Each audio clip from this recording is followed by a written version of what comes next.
Welcome to the Blam Podcast.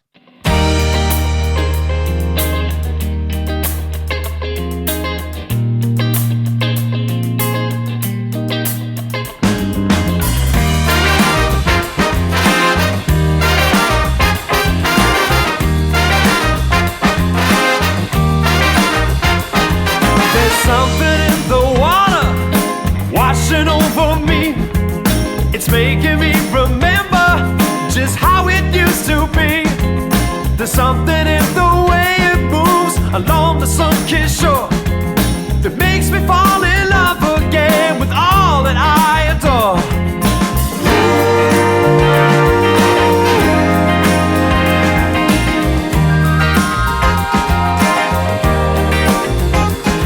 There's something in the water running through my soul.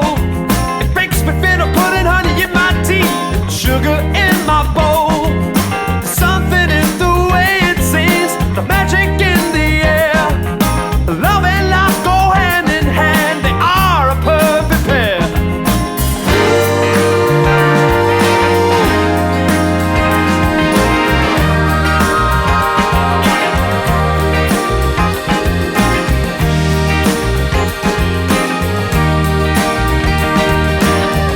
I'll keep my head above the water,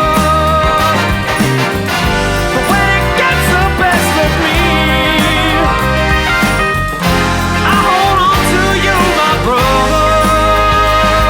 We'll sail away on the endless sea, sail away on the endless sea. Yeah, there's something in the water, I can feel it in my heart. I don't know which way to go, it's tearing me apart. There's something in the way it flows that never stays the same. It brings me joy and it gives me life, and it helps me play the game.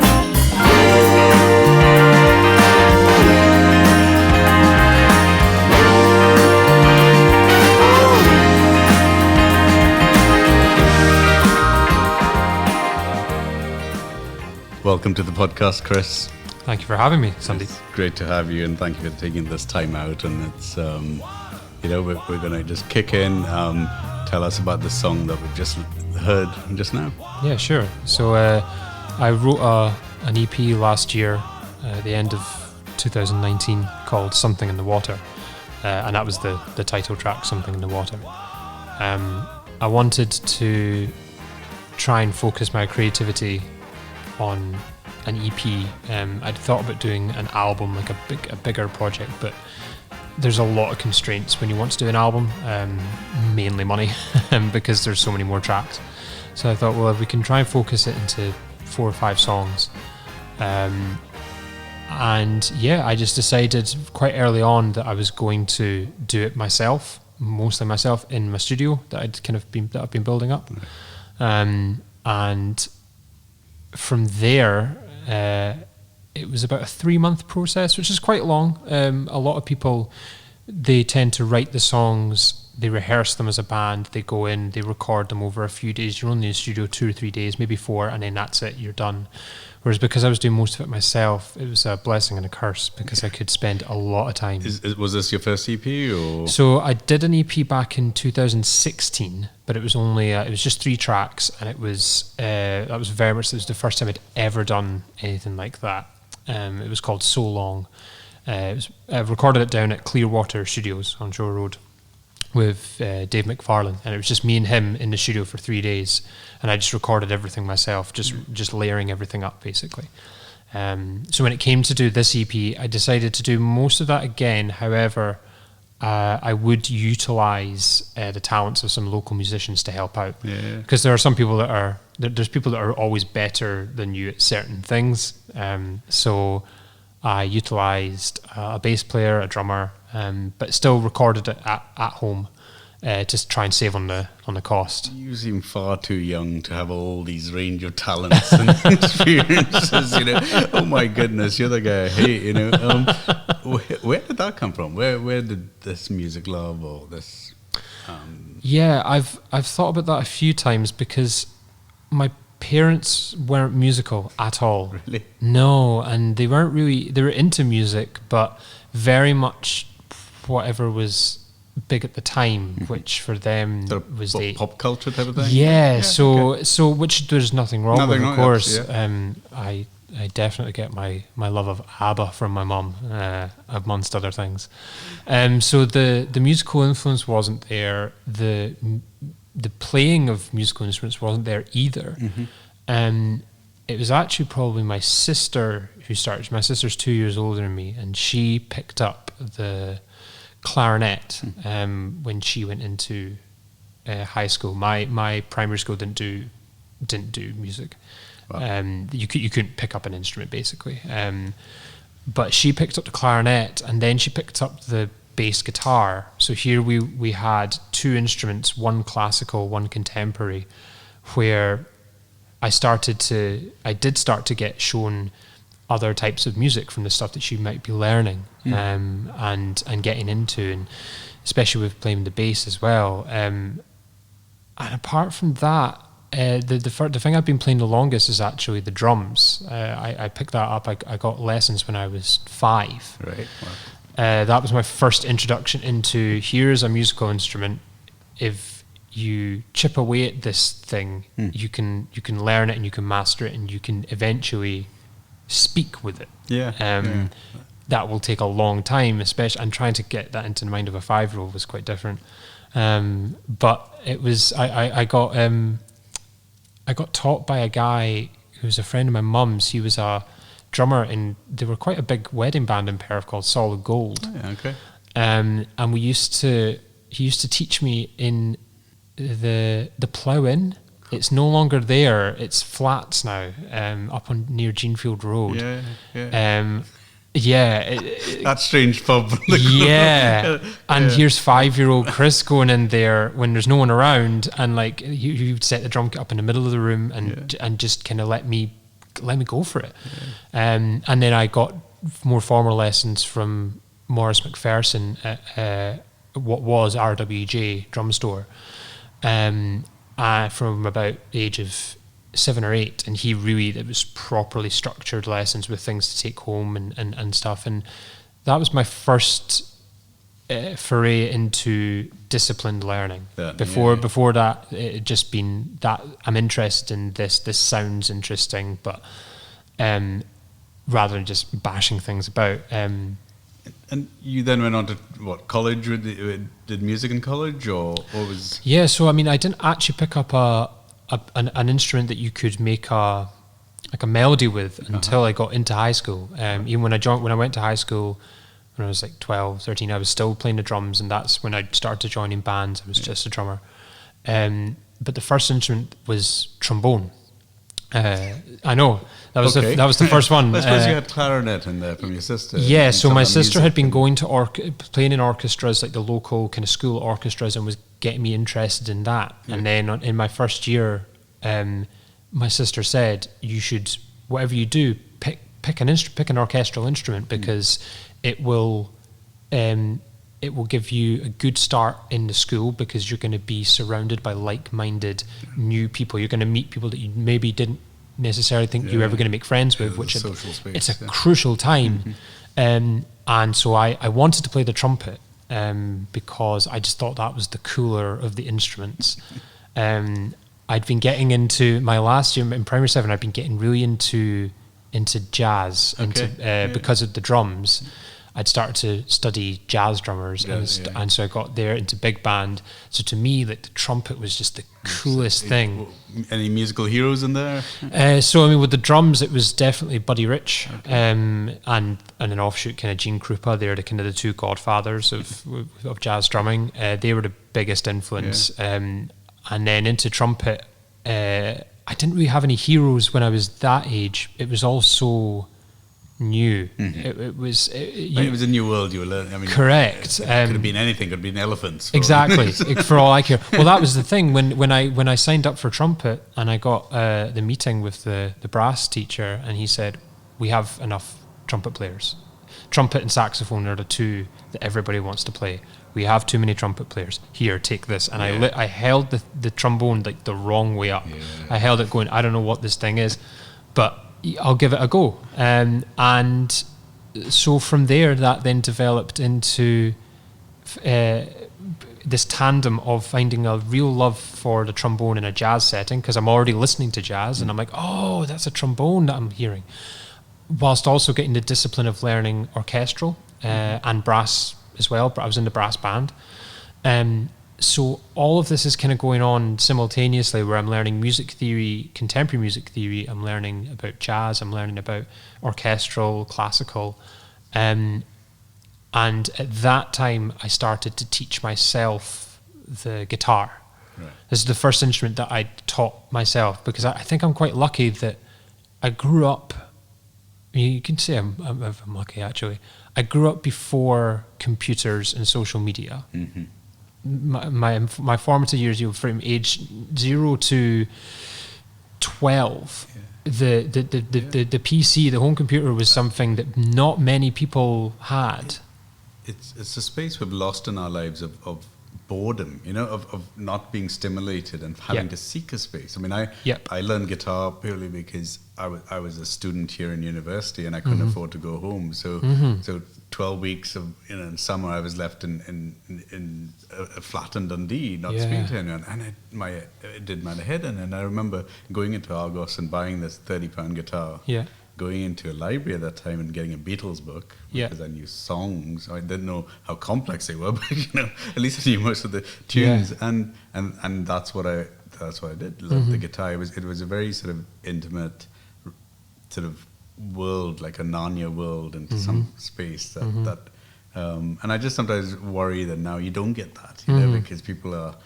It's noise, it's sure, and it's also finished products. You're only hearing songs all done, or sure. I was thinking about TikTok videos, 3 seconds, 4 seconds, of music. There's a world I've not explored yet, and I was like, that's not music. You need a 9-minute Pink Floyd song. Yeah. You need a statement. You need a journey. Yeah. But I think that I came from a world where by the time I was wanting to teach myself the guitar, things like YouTube were very much in their infancy, but it was gathering traction. This is probably MySpace would have been in there. Yes, definitely. That was huge for music, MySpace, just I think, for sharing. Yeah, I don't think we appreciate how powerful MySpace was in a sort of game changer. Definitely, allowing independent and the unknowns to really have a platform. So for me, I then went about. We had a little spare room in our house, because I actually do find it a crucial point in my life. We moved I grew up in Friarton initially, up where the old, it's not a prison anymore. They kind of changed it to houses, but it used to be a prison. So my back garden was a little fence, and then this 12 foot high, 20 foot high, huge fence. That was my back garden, and it was parallel with the football pitch that they used to play. So I used to get balls kicked over. Yeah. Now you'd get drones. Yeah. Now it's dropping things. Don't touch that. And so I grew up there, surrounded by all my friends, and then not long after going to high school, we moved out to Hunting Tower Field. Okay. Totally other end, out of Perth, not on the outskirts, out of Perth now. Not far, obviously, but for walking, it wasn't as viable. That removal of, from a social standpoint, I think there was only 2 other people in the whole few group of houses that were anywhere close to my age. Made me. That's, I think, one of the reasons why I wanted to learn the guitar, teach myself something. So I had lessons. I was going into school and learning the trombone, and then I was maybe after school would go and get a drum lesson. But then coming back, I'm then on my own. So let's try and turn that into teaching myself something. And like I say, things like YouTube were just starting to come up, where people are posting, this is how you play this song. And that's how I started. My first song was House of the Rising Sun. and then Wish You Were Here. Those were the two that I really wanted to learn. I think they were in my list. Yeah. Fantastic riffs, Yeah. memorable, very. I mean, House Rising Sun is deceivingly difficult, actually, but Your E minor, C, and yes, you're just and then there's dropping up and down. and there's this F where you have to push two strings at once with one finger, and I'm like, no, I can't do that. So before I know it, I'm kind of maybe about halfway through high school, and I can play the drums, I can play the guitar a bit. You know, my sister has a bass and before I knew it, I'm like, oh, I can kind of, I can write stuff here and record ideas, like very basic, and actually like think of this from a band perspective rather than just me on my own with a guitar. So those formative years really kind of set the. When did you realize music was going to be a thing? You know, like I think it wasn't long after I went to high school, because I was an okay student up to a point in high school where I was getting good grades and stuff up until maybe about fourth year, because in fourth year, I can't remember how old you are in fourth year. You're about 15, 16. Enormous pressure is put on the person. You need to figure out what you're doing. You need to then reverse engineer that and say, I need to study these subjects, and therefore I need to get these grades in these subjects to be able to. Yeah, I mean, I share with people, it's like at that sort of age where you're taken to the Himalayas, like in Nepal, and 1,000 mountains are shown in front of you, and you say, pick one. And you know, yeah. What? How? Yeah. How? What? I can. And there's only two mountains you look at: the tallest one and the smallest one. And the smallest one. Yeah. And we forget that every mountain has value. You know, it's your value. Yeah. But I don't think we frame that right. No. With kids to be able to, that little transition space. Definitely. It's like, oh, you're this age now. You have responsibility. Get on, make some decisions. Yeah, and this is going to be your career. And I'm thinking, I don't know what that means. Yeah. I don't know what devoting my life to something means when you're 16. When you're 6, obviously everybody has a different. They have their own path, and some people are very lucky that they do figure it out, or at least maybe they don't figure it out, but they know structure to it. Yeah, if I get good grades in these general subjects, that will put me in a very good position for being able to kind of have my pick of what I want to do. So by the time I'm 18, 19, I've maybe got a better idea. But that just didn't stick with me. And all this time, I'm playing more and more with my high school band, and we're going out and doing, I mean, it was few and far between, but more and more gigs in places like Dundee and occasionally Edinburgh.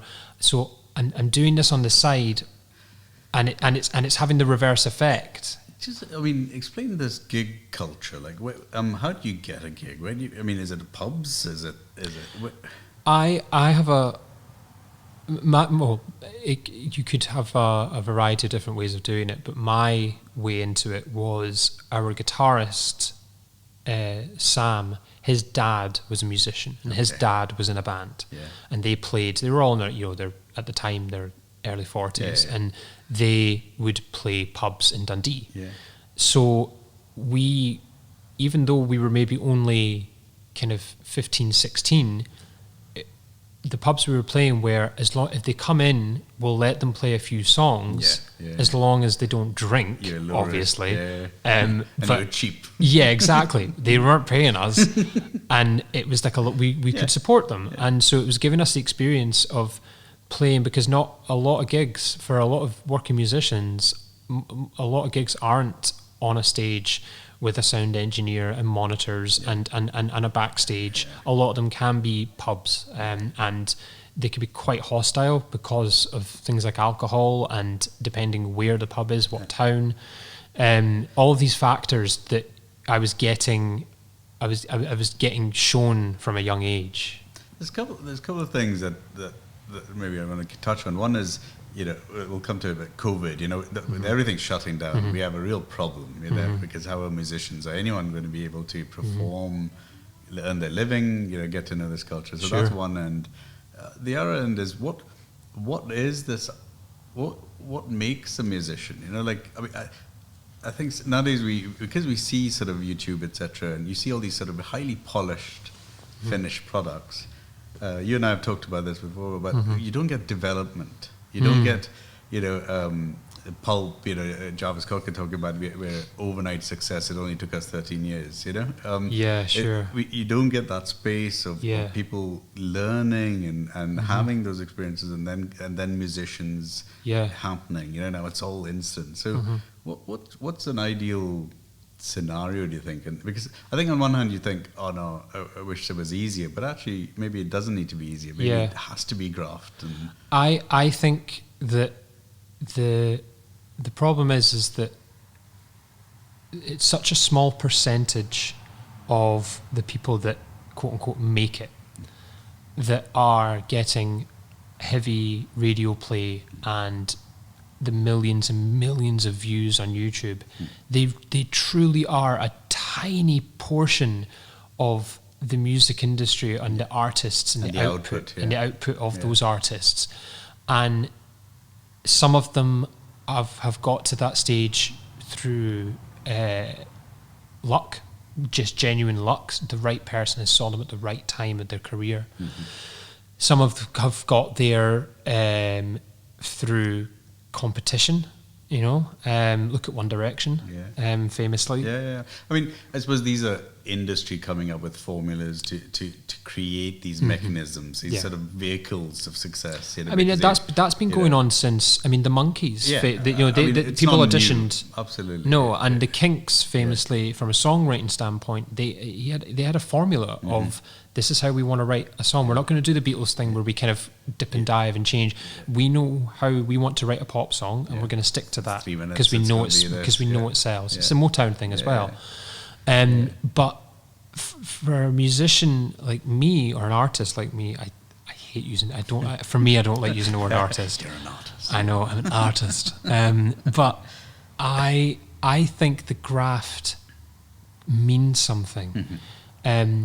Because failure, I think, is a necessity for teaching you so much, not just about what it means to then be appreciative of when you do find success, but it really strengthens how you deal with people, how you promote yourself as a person, not just as a brand or as an artist or as a musician, but just as a person. How do you outwardly convey, these are my values, Where do you get your satisfaction from then? Like, what is it that you want out of your music? For me, it's the musicianship.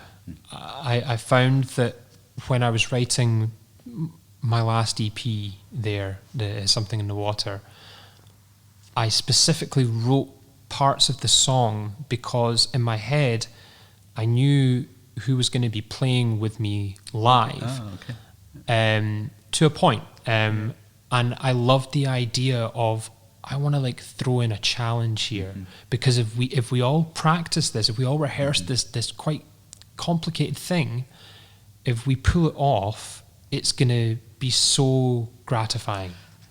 I love that. There's a little story I heard, and it was about Brian Eno and David Bowie.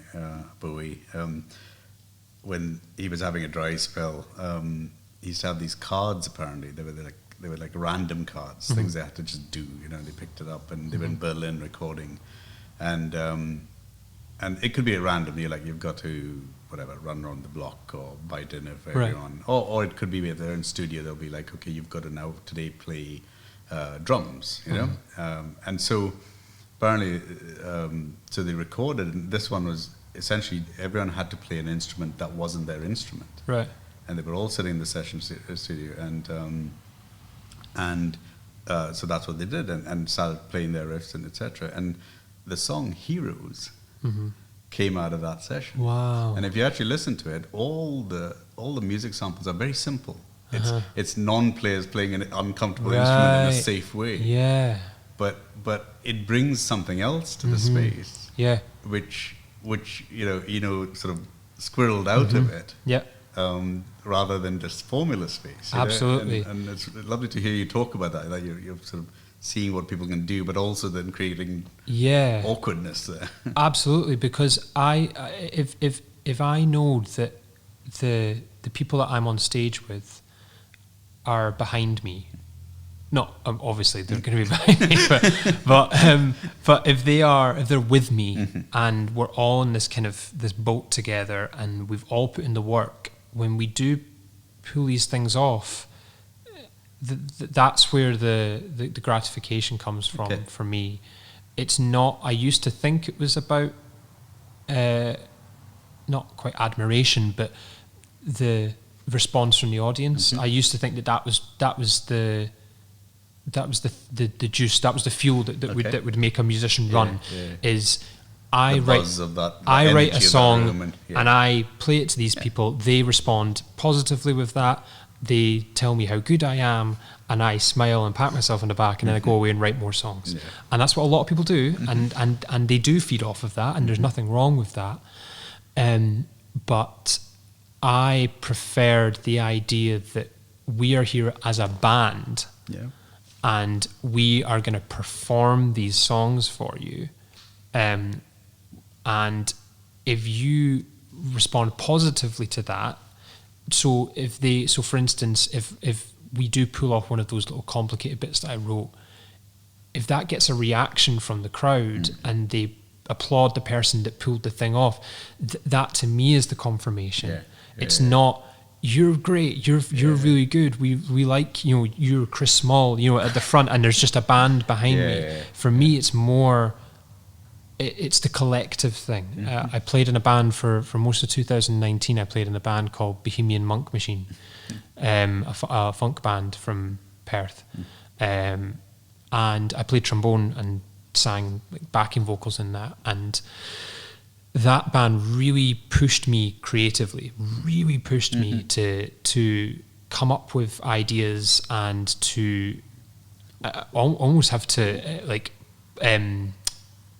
to try to get to their level, because they're all very talented. Okay, so they pushed you, as in their skillmanship. I turned up to the rehearsal, and the rehearsal went really well, the first one. But I instantly kind of then got a taste of, right, this is the level that these guys are at, and I think I can get there. I just need to really work hard, because then when you've got 5 guys on stage that are all really playing their instruments and really going for it and putting a lot of energy into it, that creates this buzz and this energy, and it transfers to the audience. I always talk about, I visualize it as a ball of energy. So on stage, we are kind of putting bits into this ball, and it's starting to spin, and 2 or 3 songs go by, and we're really starting to get it spinning, and then it gets pushed into the crowd. It gets right, you have it. And if you're doing your job and you're doing it well, and people start to respond to that, they start adding to the ball. And so by the time you get to the end of the set, the whole room is in this complete void of everything else that's going on. That's what people talk about when they love going to see a band, because they're experiencing this moment that no one else is getting to experience apart from the people in that room on that night. And it was that was what I then wanted to try and emulate with my own music. It's not about Chris Small. It's not about come and see me and it's all about me. It's about come and see me with this group of musicians, and see what we do. And we're gonna start making this ball, and we're gonna pass that to you. There's a phenomenon, synchronicity, I think, where they talk about when you hug someone. The minimum time you should hug someone is about four seconds. 4 seconds, and that's a minimum, because your body sort of, there's electrical charges that come between us, but not right now. Not right now, though. You can't do anything now. COVID passes between us, and I think that's that is one of the most damaging elements of COVID, is this this lack of human physical contact, know, and it says if you hug someone for 20 seconds, your heart starts synchronizing. Right. You start, so it's exactly this rhythm that you have in raves and musical venues, because what happens is eventually you've created a link, literally a pulse for that room. Yeah. Which That's is what exactly people are it. connecting into. So everyone is feeling it. Yeah. Because quite literally their hearts have begun Yeah. to synchronize with each other. That's exactly it. Yeah. And that they go away from that place and that was, did you feel that? Yeah, absolutely. And I think it's an unfortunate thing that so much of our music and all that becomes, capitalized, meaning it's money, it's fame, it's all that. But actually there's some deep human responses and primal spaces that music allows us. Definitely. And so, what happens when you don't feel that? Then you're on stage, it's dying. Yeah. So I'm lucky because I've had a few of those shows, especially with my own music, because that was the thing that I hadn't done for quite some time. I was always playing in other bands, and it was in 2016 when I said I'm going to record an EP. I'm not quite ready to kind of go out as Chris Small and like lead a band, but I want to at least put out into the world some original music, Did you record and print CDs type of thing? Yeah, did all of that. Yeah. So I actually did a crowdfund. Both my EPs I've done crowdfunds for. The 2016 one, So Long, was the main cost was in the studio, because we did it in a studio. Got 3 days in the studio, and then the cost of printing the CDs. But at that time, like I say, I didn't want to front my own group just quite yet. I mean, we're talking 4 years ago now, so I was like 21, 22. But upon deciding last year, I'm gonna quit the bands that I was playing in, which at the time was Red Pine Timber Company. Okay. I want to do my own thing. Oh yeah, because I owed a lot to that band. I learned a lot of good practice, both from the band and also using examples of maybe what not to do, how not to run a band, because there was a lot of us in the band. It was a big band, and we went all over Scotland, and you do have to treat it at those times like a business at times. So it was all learning, and that's for me overall it was a very positive experience, because no matter if it was a negative thing at the time, that can be turned into positive learning. So I finally got to the point where I said, I'm going to do my own thing. I'm going to go out. I'm going to launch a trio. So we're going to go from a big band. I want just what's the smallest? 3. Okay. I'm going to sing and play guitar. There's going to be a bass and there's going to be a drummer. And here's some songs that I've got. And those first few gigs, that, like you say, when you're not getting that energy, luckily for me, because I was more interested in all like the band kind of lifting each other up and playing these quite complicated at times compositions, if the crowd wasn't feeling it, then we could. And you see that a lot with bands where they start, not that they play for themselves, but I guess that is kind of it actually. Red Pine taught me that it is important that you still put on a show, that you're still there, you're not just performing. Correct. You are a performer, and that you shouldn't do a Miles Davis and just like turn your back. And Bob Dylan's the worst. For that, absolutely. My auntie would every time he came to Scotland, she'd go and see him every time, and it just slowly just declined. And it was no fun to go and watch him, So that always taught me that it's always genius, but same with Van Morrison. Like Van Morrison could be notoriously grumpy, and you're just there because you understand his genius, but quite on the contrary to come and see a Chris Small show. Well, it's a Scottish thing, I don't know why we undersell ourselves. I don't know what it is. I mean, people listening to this are going to listen to your music, and they'll make their own opinion of you. Yes, well, I think that's a good point, because if you come and see a show, then that's an impression. If you never go and see them live, you just listen to a song, that's an impression. If you look at their social media and you don't go and see a show, or you don't listen to a song, that's an impression. What a pressure that there's all these avenues that you are constantly having to emit and put on. It is a facade to a point, almost like the performer kind of As a character. that has to continue, Yeah. even in times where you don't feel like that. You know, I can't imagine that when Mick Jagger used to come off the stage that he would be, you know, the same. I'm sure it was a different personality. He's not strutting about everywhere. He's not kind of being as, I mean, I've heard stories obviously, but like there's not this. Well, Michael Jackson had this problem. I mean, you know, and that's why he was in Painkillers and all that, because Sure. he couldn't unwind. I mean, that space and he was doing it since he was 7. You know? Yeah. By the time It's you're a very 50, unique. It's. I mean, you're not a human anymore. No. You know, that's not a normal human No. experience. So, Yeah. And you've suddenly had 75,000 people in front of you. Yeah. And you're meant to go home and I don't know. You know, like Elvis had that. You know, give me some burger and chips. It's like just. Yep. I need to humanize my space again. Totally. And it's something that musicians. I think people, I suppose even musicians maybe listening to this are forget those spaces that they need to be ready for. You know, not just here's my music, I'll put it out there. But Yeah, there's also sure. there's this other world that your personality and character may not handle. Yeah. Well, I thought that when I decided to do this, like go out on my own as Chris Small, I was adamant that I was going to try and make that character or that performance as honest as possible. I used to put in going back to how do you get a gig, I used to send round to promoters and venues an EPK, an electronic press kit, and it would just have a little bio about me, some photos, links to the music. An EPK. An EPK, an electronic press kit. Okay. And it's just, I mean, it used to be a physical thing that people would mail off to people, whereas now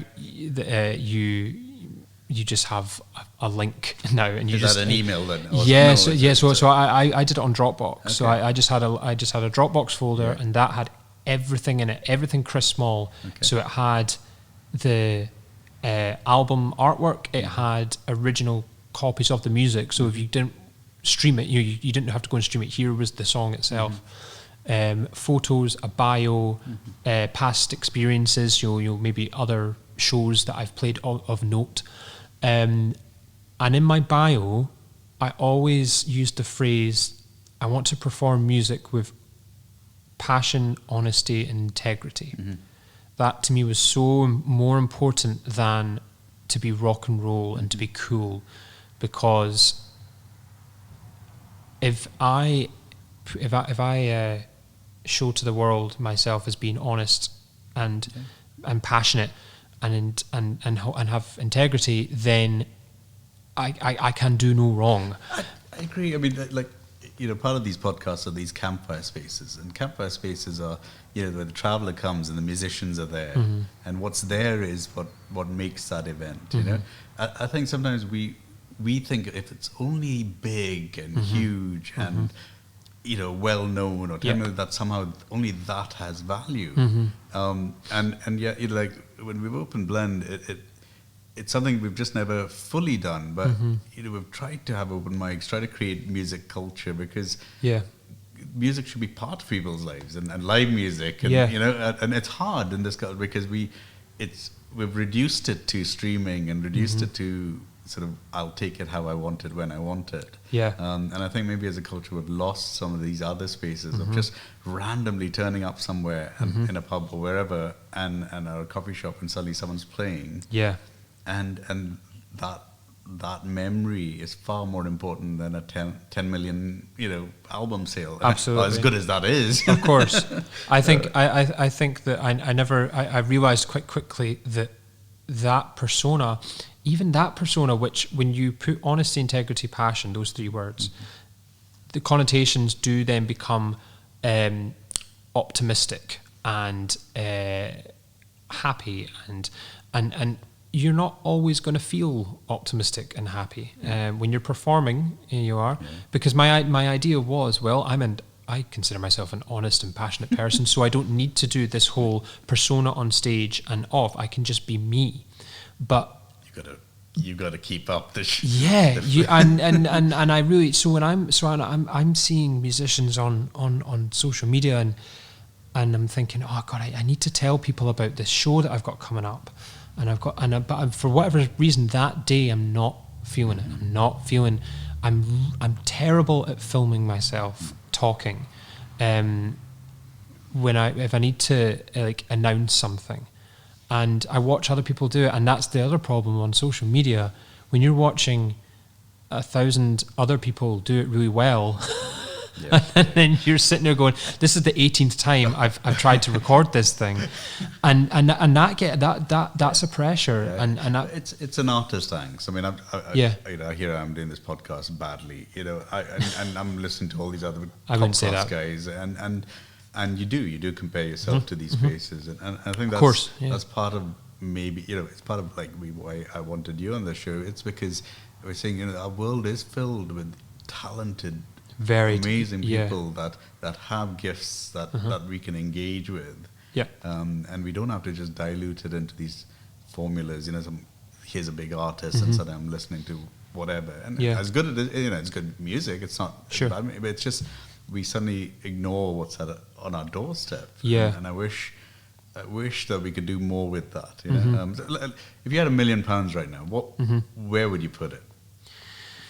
Because I had a good long think about this question, and I would want to show people that maybe don't have access to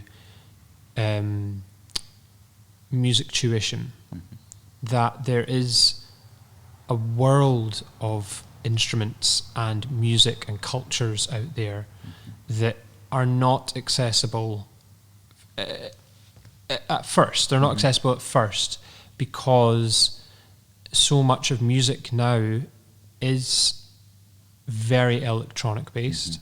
It's all done. I can't believe I was about to say it. It's all done from laptops, and that's because I do. Oh, you become old. I know, but I do that, and but it's very much electronic music, and less about the mastering of an instrument, and I don't think that we should push that on people because people need to make up their own mind. But the discipline that taught me when I was a kid, and the feeling of I'm starting to do this thing and I suck at it, but I keep going and then I'm good at it, was elation like I'd never felt. Like I didn't get that from anywhere, any other activity. Some people get it from sport, some people get it from acting. I mean, I did a bit of, I was in Perth Youth Theatre for a few years. I tried act. I really enjoyed acting and doing theatre, which kind of goes, it's not too much of a surprise. But some people get it from that, performing to people. But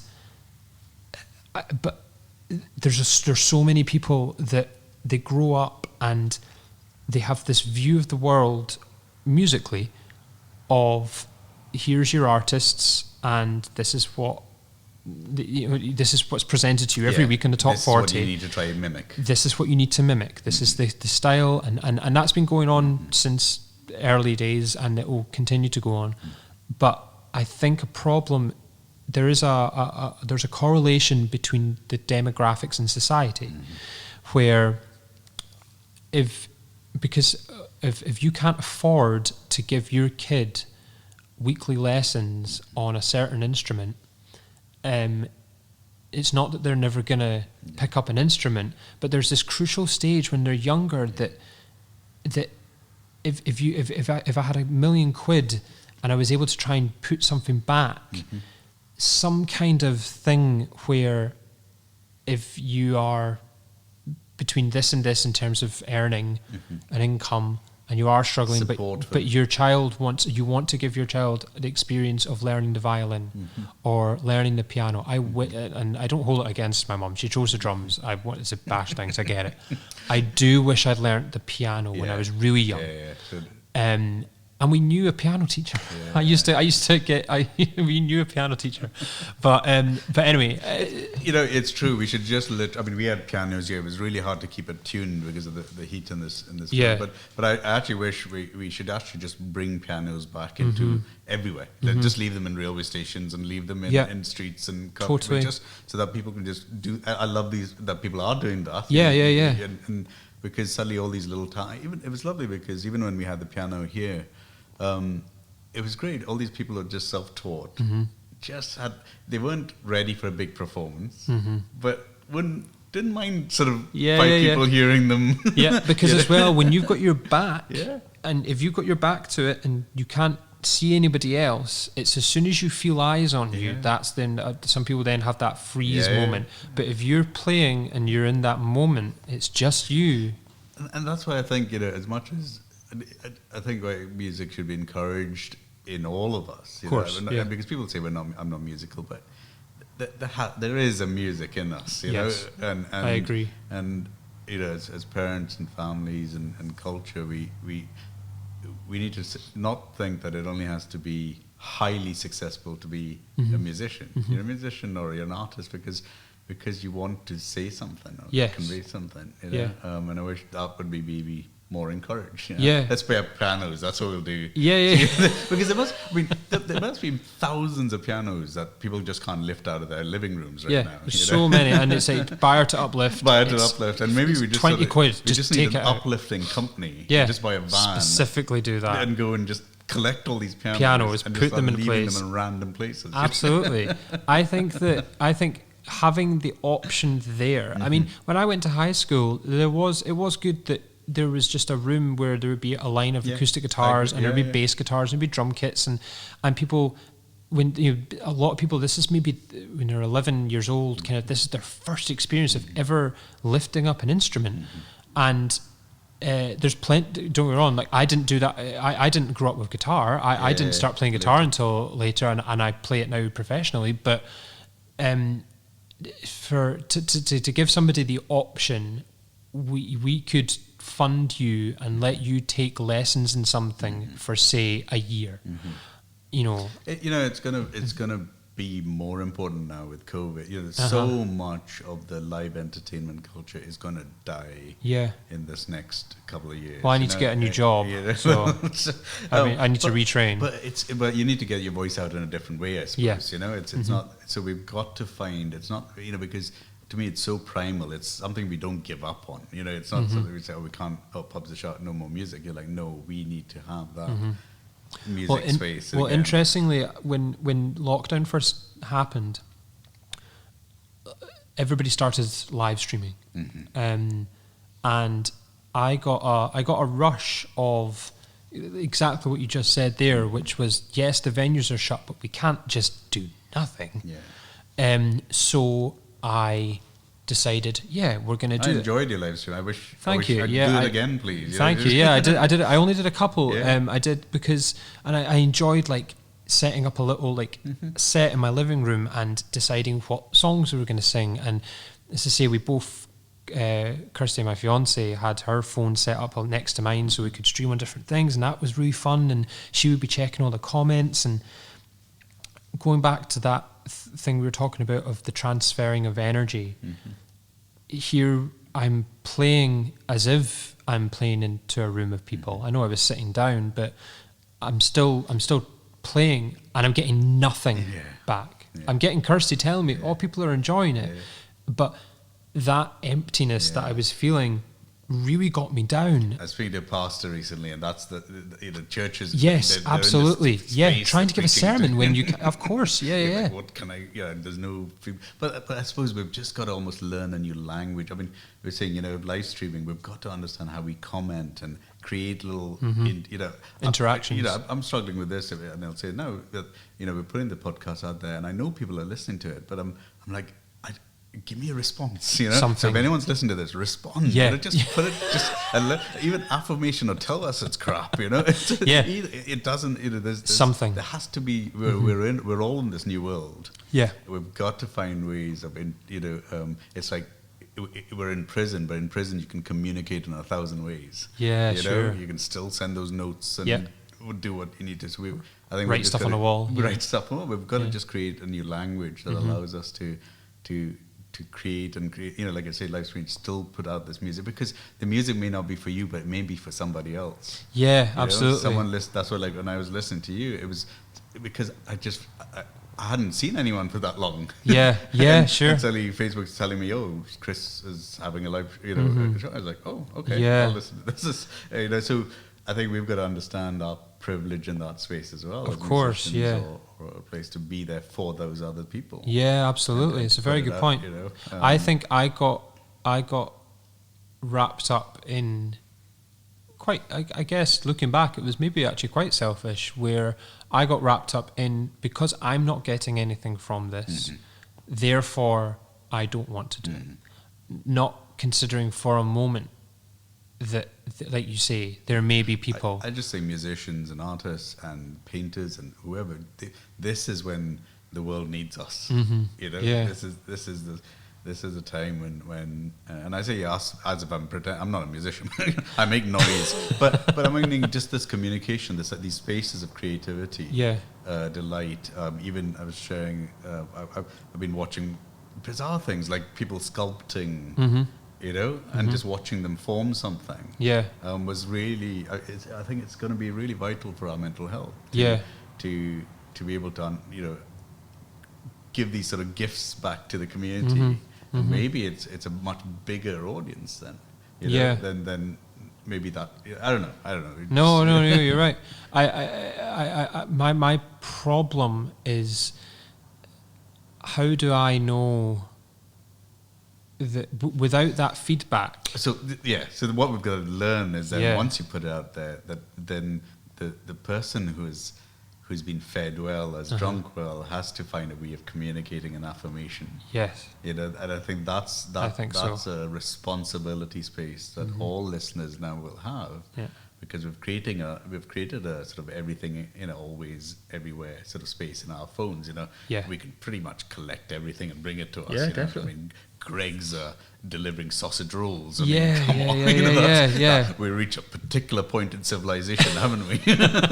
When that's the You know, norm. that's Yeah, the yeah, norm, yeah. So that's fine if that's where we're headed, but that still does mean that we've got to create an affirmation point of somebody else and say, well, that person's put that. Yeah, out there. it's a Or two-sided thing. it It's has on to, both. and- It's on both sides. Yeah, and no, we've got to learn. You know, the busker. Eventually, we learned we had to put coins in there.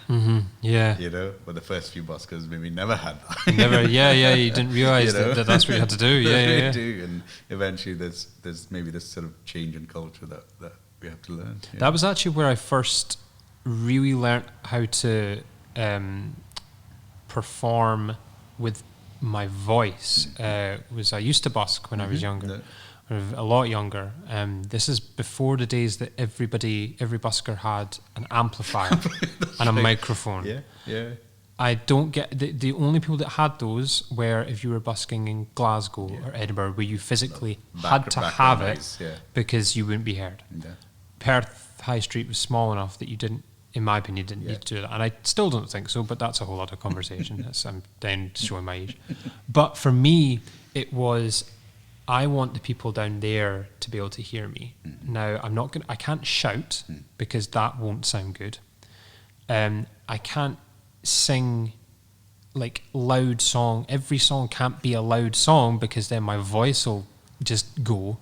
So what do? Well, I have to, and luckily it was at the same time I started busking, I was learning the trombone. Performance. You're also in theatre. That's right. Yes, exactly. I was in theatre and I was learning a brass instrument, and all of these things I was getting taught how to project my voice. I was getting taught in theatre, and I was getting taught how to control my diaphragm in brass, in learning the trombone, and all of these things just came together that just enabled me to be able to sing loud and clear without completely destroying my voice.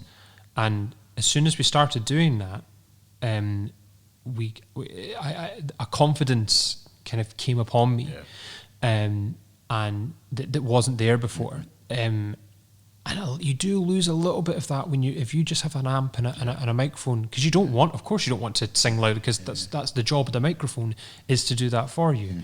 But then you can have people that, and I'm not putting down people that busk with amps and mics, because at the end of the day they're still a creative, they're still an artist, and they're still performing, they're still doing, it's an exchange of something happening. Just like you were saying with live streaming, they're putting something out there, people are enjoying it and putting money in.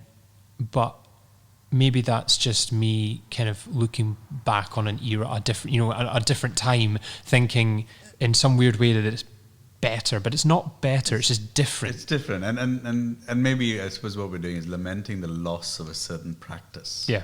You know, my wife and I were in Israel a few years ago, and we ended up in this church, and just some other tourists started singing in one, and obviously this space had been acoustically designed for that particular voice, and this voice traveled, you know, and it was completely unamplified in sure. thing, but I was like, we forget those spaces. Like even in Perth High Street, I know there's points where you'd stand because that's your echo, because the two high walls and stuff, and to use this. I was in Covent Garden a few years ago, and you could see how the guys had set up the street performance to get the reverb and the. Do you mean when they're sitting when you're inside? Because when I've been to Covent Garden, there's maybe like a string quartet or even just a guy singing, doing opera or something, low and they sit low, and then when they sing out, it just reverberates. It sounds fantastic in there. And it it's really just does. Understanding those sort of spaces, like pick up the corner and saying, okay, this is where I can. But you don't understand that if you are singing into a microphone and you have a little amp that just kind of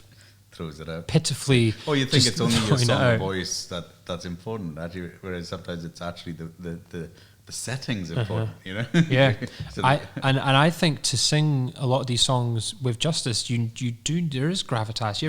Did you ever see, like, I don't know, you ever seen Freddie Mercury sing "Don't Stop Me Now" quietly? No, of course not. Like, or "The Show Must Go On." No, you need to push that, the air physically to get that to travel. So it's a kind of dichotomy. There's different sides to it. How did you deal with COVID? How did you deal with this lockdown? Good and bad. Probably like most people. I think that's quite a generic answer, just to say good and bad. But I'm quite lucky that I have. I never thought I'd say this. I'm quite lucky that I have a day job, working in an office, and that's paid the bills, and that continues to pay the bills, and I've been very lucky to continue to do that. And I know quite a lot of musicians that did take that plunge and going full time a few years ago that aren't as lucky. But creatively, my plan when I wrote and released my last EP in February, my plan was release the EP, and up until that point, that last year, I'd been playing only with a trio, just 3 musicians. And my plan was to then bring a 4th member, a keys player, which really kind of broadens the sound out. And my plan was to then do a whole string of gigs over the summer. I actually had it confirmed. I'd got a really good Saturday night support slot booked at King Tut's. Okay, wow. In the summer, during this this week-long festival that they do, called the Summer Night Sessions, and that was going to be a huge opportunity, to get in front of people. And so I had this whole plan. So you play with the 4-piece and do a whole summer of that, and then off the back of that, record more. And because I'm a horn player, a lot of, as you have heard, a lot of my stuff does have horns on it, and the last EP is very horn heavy. But when you then go and play with just 3 of you, it doesn't translate. So my plan had always been to just slowly each year build up the band until eventually, if my name was well known enough, I could justify bringing on horn players as well. So when you come and see me, it's a whole thing. And all of that planning got completely gone in one fell swoop. None of that was going to happen. The momentum that I just started to build off of releasing the EP, gone, because no one's talking about that. Everybody's talking about COVID and the lockdown. Everybody starts live streaming, because there's, like we were saying earlier, there's always people. The internet is a beautifully awful thing, because it exposes you to it's more things like Facebook and algorithmic applications that feed off of what you put into it. All it does is funnel that and compounds that into something. So it's giving you this viewpoint on the world that isn't as varied and as diverse as it should be. And what happens, and this is what happened to me, is that on my things like my Instagram, all I'm seeing is musicians, both successful and unsuccessful, all of them live streaming and all of them doing it really well. And those couple of live streams that I tried, and so a combination of that and the not getting the energy that we were talking about really put me down.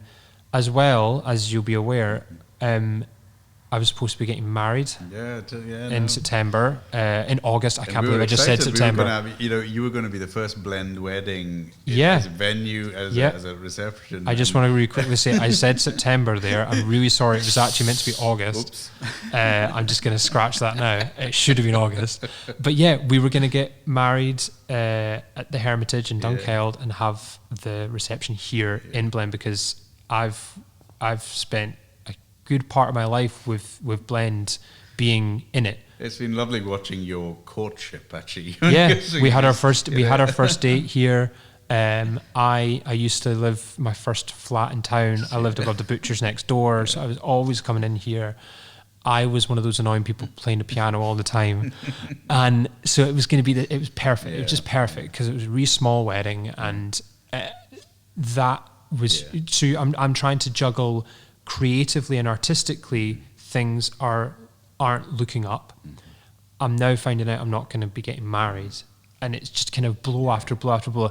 I do count myself lucky because, like I say, I had a day job. The bills were getting paid, but it was a loss of income. There was a definite loss of income that I had been used to, and loss of like mojo even. And then conversely a loss of mojo. And luckily, we've kind of rescheduled for next May, and we've said that whatever happens, we're just gonna get married. Like, it doesn't matter. Like if it just has to be the two, whatever. We're not gonna go through this again. We'll leave you the keys to Blend. Just turn it, make a coffee, do it. Congratulations. But so having all of these, because I think that people talk about.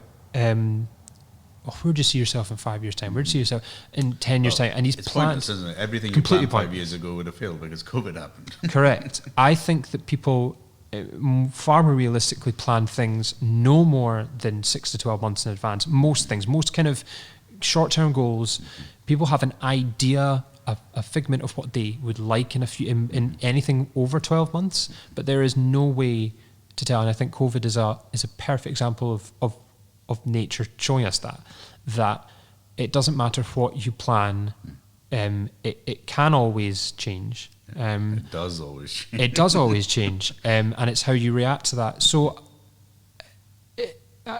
because of me realising that, I've actually taken a comfort in that, in thinking that, you know what, there are bigger things at play here than me. Now, whether you look at that on a spiritual level or not, maybe, but simply the solace knowing that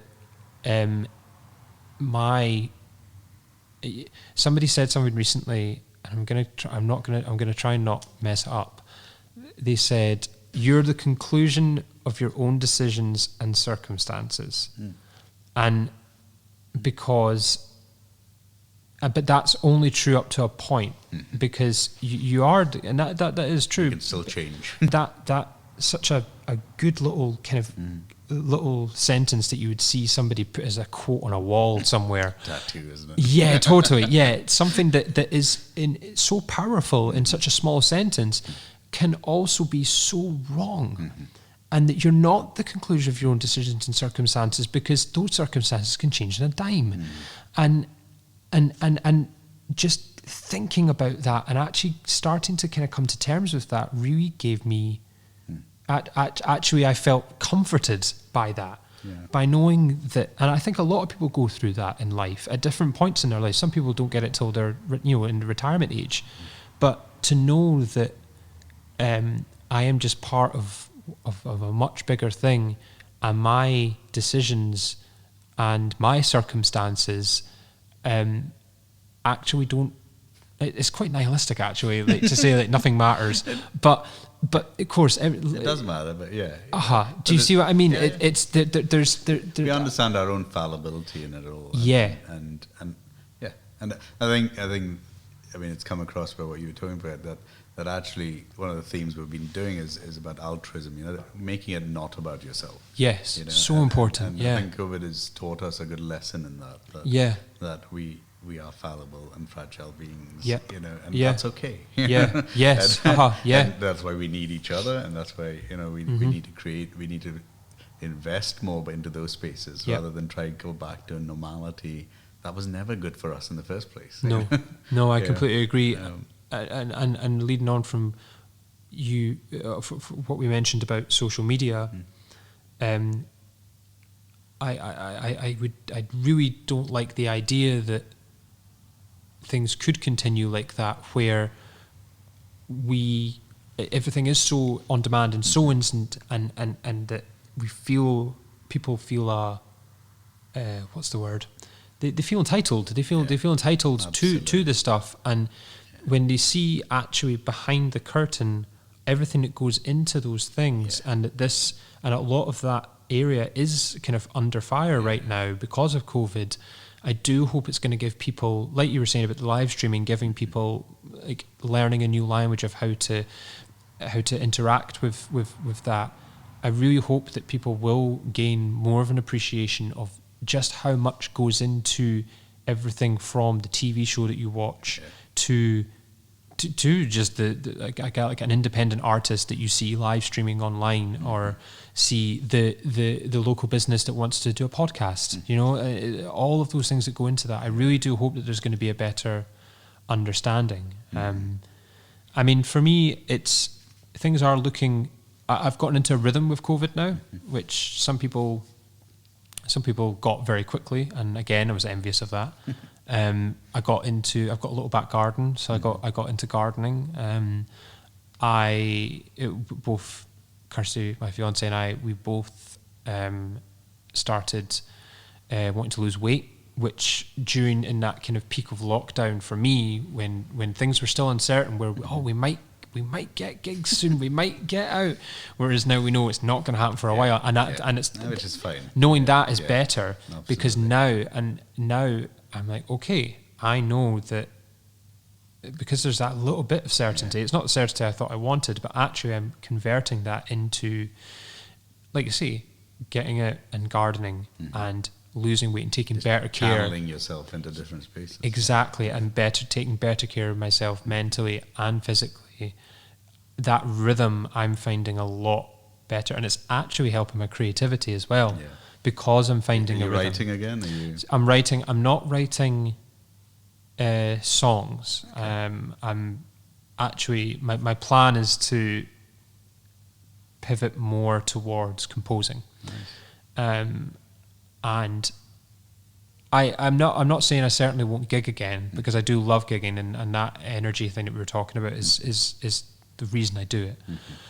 But I think that I've had the realization that the singer-songwriter performer thing isn't for me. Mm-hmm. Maybe not the performing thing. Mm-hmm. I do like performing, but it's my face on the tin.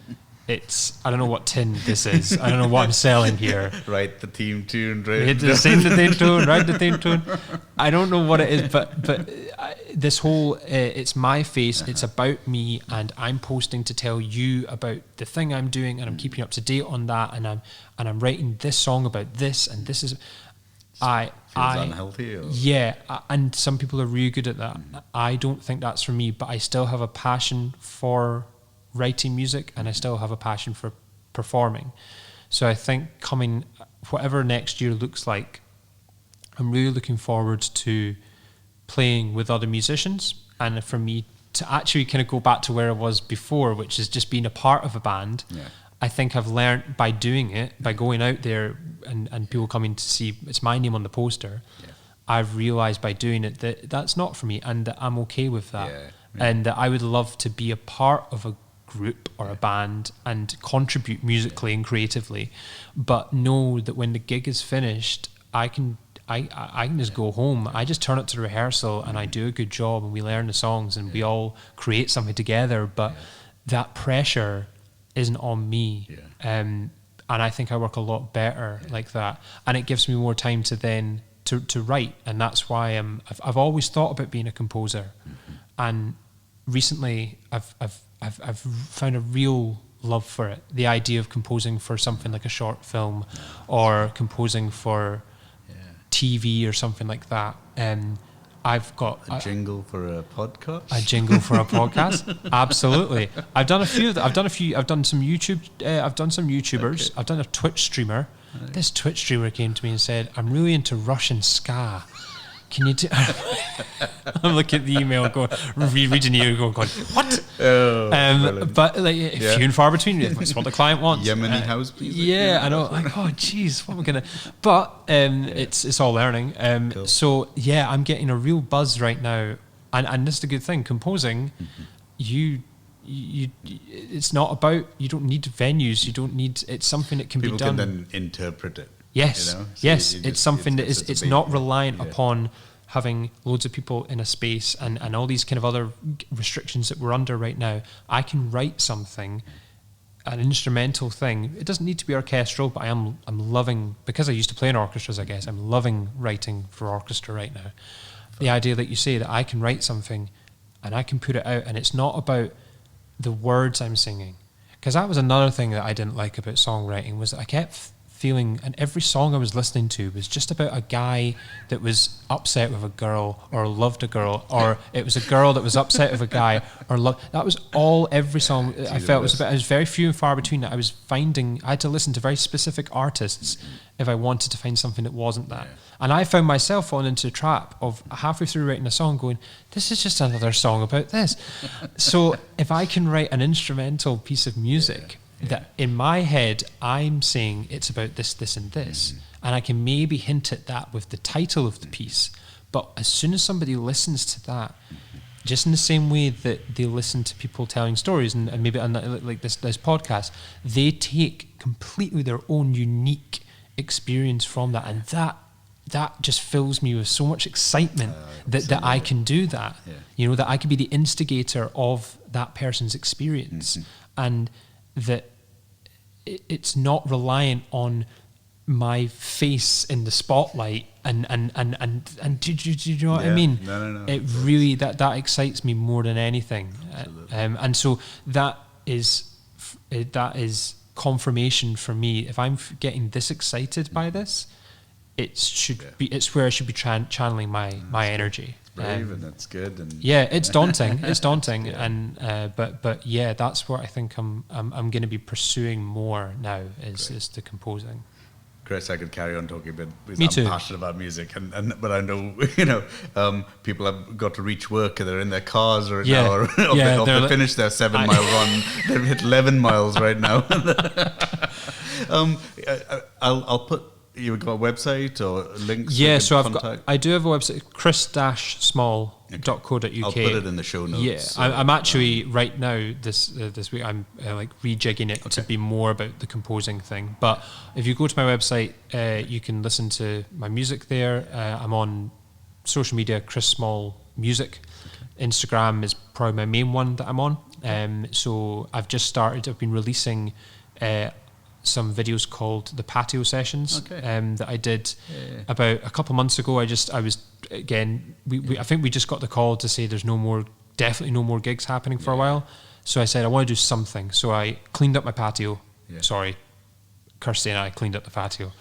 I would never hear the end of it. If I take all the credit for that. We cleaned up the patio. I got the band round and we recorded just acoustic, just 2 or 3 songs, and filmed it, and I've been putting them out every week. And it's been great putting out something into the world. Remember, listener, affirmation, you know. Yeah. The You're artist right. needs it. You're so right. Let's just take that, have a listen, and then just give feedback. Good, bad, doesn't matter. We thrive on that.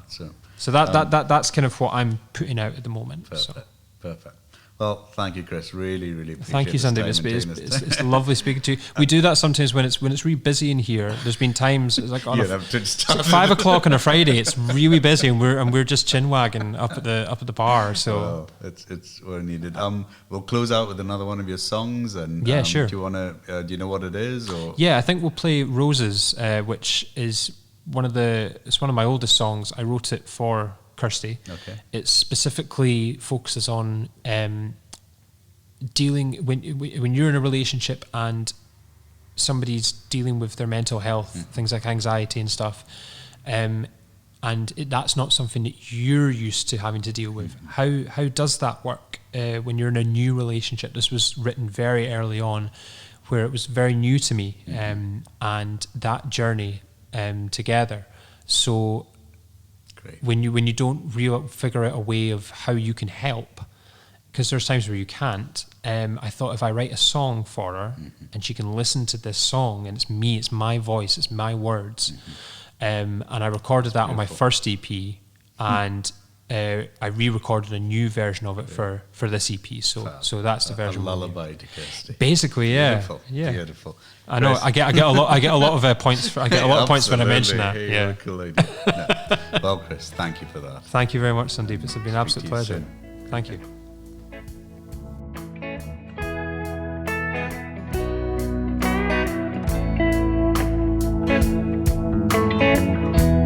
Help me to help you.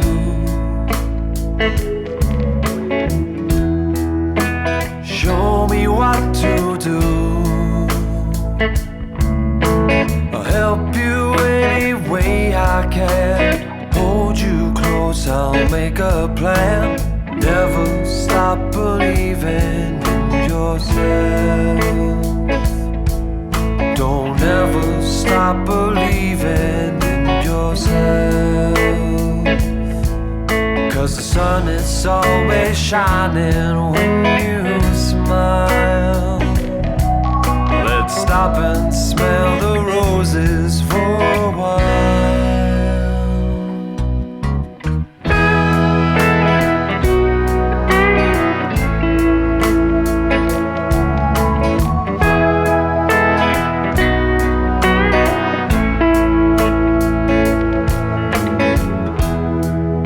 Your head held high, then you broke your wings and fly. It's okay to cry every now and then. Take a breath and count to 10. Never stop believing in yourself. Don't ever stop believing in yourself. 'Cause the sun is always shining when you smile. Let's stop and smell the roses for a while.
Just show me what to do. I'll help you any way I can. Hold you close, I'll make a plan. Never stop believing in yourself. Don't ever stop believing in yourself. Don't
Cheerio.